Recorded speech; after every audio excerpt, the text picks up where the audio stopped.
When we began the Making Cities Resilient campaign in 2010, although there have already been a number of cities that have worked very good way in building resilience, there's not been a lot of them, and the interest and understanding of what really is reducing risk and building resilience at the local level is not that widespread.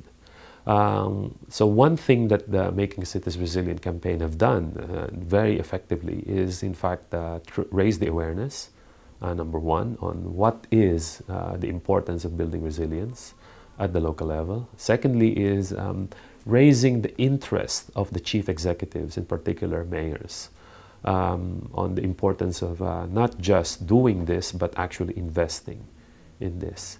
And finally, the campaign, what it has done is it has actually rallied the different stakeholders, the various groups within the city, the NGOs, the private sector, the local community.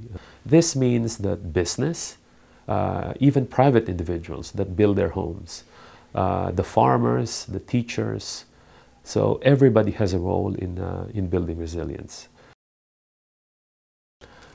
I think the rebuild by design approach, especially those that are being done by various groups in cases like in New York, is one particular example that we should try and emulate, if not try and promote.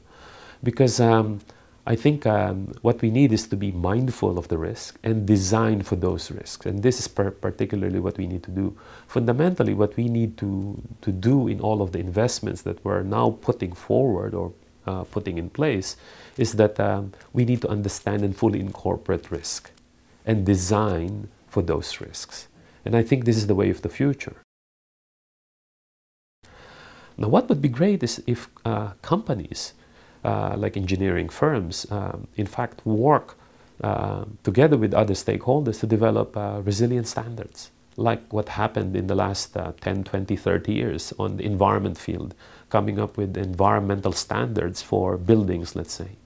Now, if we could develop these standards and they become means for promoting incentives, such as, for example, lowering insurance costs, premiums, or probably increasing the social value by making people wish to rent space in these buildings, or people to feel more safe when occupying these buildings.